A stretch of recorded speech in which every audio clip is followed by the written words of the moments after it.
Dear students, आज हम पढ़ाई करेंगे मांस धातु की।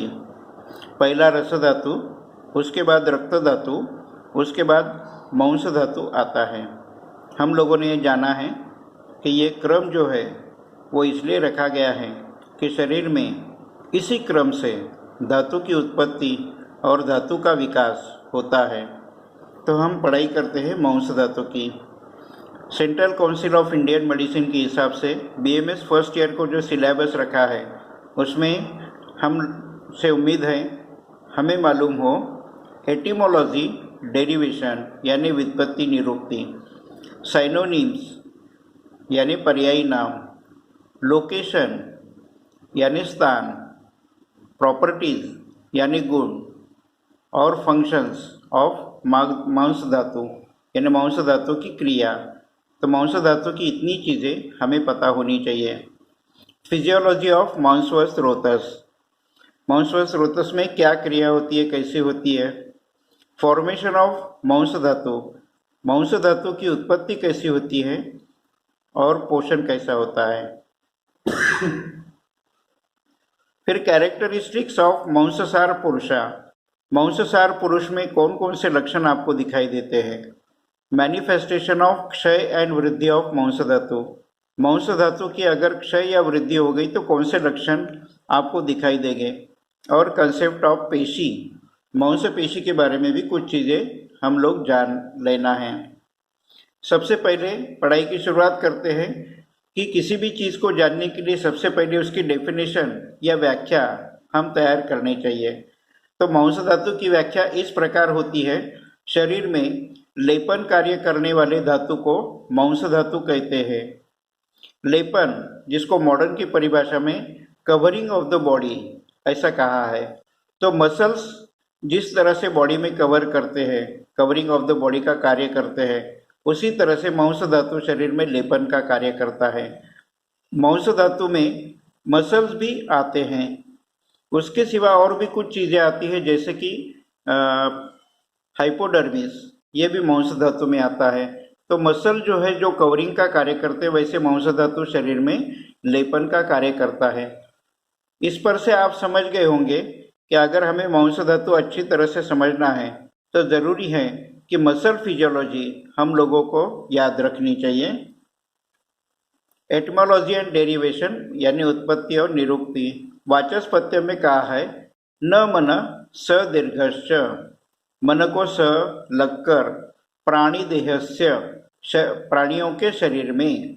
शोणित परिपाकजे, शोणित यानी रक्त धातु, रक्त धातु का पाक यानी रक्त धातु का पाचन होने के बाद धातु भेदे, धातु भेद से भाव प्रकाशकार कहते हैं कि वो मांस वर्ग हो जाता है। तद्रुणाम उक्ता दृश्या, ये रेफरेंस वाचस्पत्य का है। अमर कोश में कहा है शरीरस्य पुष्टि करा, जो शरीर की पुष्टि करता है, यानी जिसको हम मस्कुलर बॉडी या सिक्स पैक्स ऐसा कहते हैं, तो वो मांस धातु की उसकी वजह से होता है। तो इसलिए शरीरस्य पुष्टि कराहा। अवयवाच्छादका पेशी ही, जो अवयव के ऊपर आच्छादन करता है, विच कवर द बॉडी ऑर्गन्स। स्नायुवादी रूपेण, स्नायु से भी उसका संबंध है।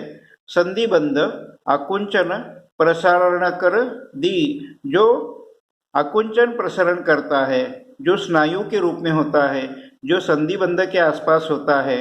आकुंचन यानी कॉन्ट्रैक्शन और प्रसारण यानी रिलैक्सेशन ऐसा करता है। धातु मांसम नाम, उस धातु को मांस धातु कहा जाता है। साइनोनिम्स, मांस धातु के पर्याय नाम क्या क्या है।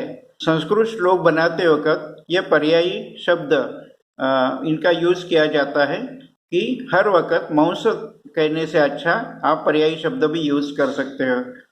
मांस धातु के पिशित, तरस, मांस, पलल, क्रव्य, आमिष, यह उसके पर्याय है। पिशित इसलिए कहते हैं कि इससे आकार मिलता है। तरस इसलिए कहता है कि मोमेंट्स या गति जो है मांस धातु की वजह से मिलती है। आप जानते हो कि बॉडी मोमेंट्स स्केलेटल मसल्स की वजह से होता है। Skeletal muscles are attach to the अस्थि और बोन्स। उसके बाद में मांस उसका नाम है। पलल इसलिए कहते हैं कि यह धातु फैला हुआ होता है। क्रव्य और आमिष इसलिए कहते हैं कि मुर्गी या बकरा, इससे भी ये धातु हमें मिलता है आहार के रूप में, इसलिए इसे क्रव्य या आमिष कहते हैं। मांस धातु के टाइप्स, प्रकार, ये भी याद रखने चाहिए। मांस धातु के स्थायी मांस धातु और पोषक मांस धातु ऐसे दो प्रकार होते हैं। जो स्थायी मांस धातु को पोष्य मांस धातु या स्थूल मांस धातु ऐसा भी कहते हैं। पोषक मांस धातु को पोषक मांस धातु पोषक अंश या सूक्ष्म मांस धातु ऐसा भी कहते हैं। स्थायी मांस धातु को स्थानस्थ मांस धातु और पोषक मांस धातु को मार्गग मांस धातु ऐसा भी कहा जाता है। और ये पोषक मांस धातु स्थायी मांस धातु का पोषण करता है, ये आप सब जानते हो।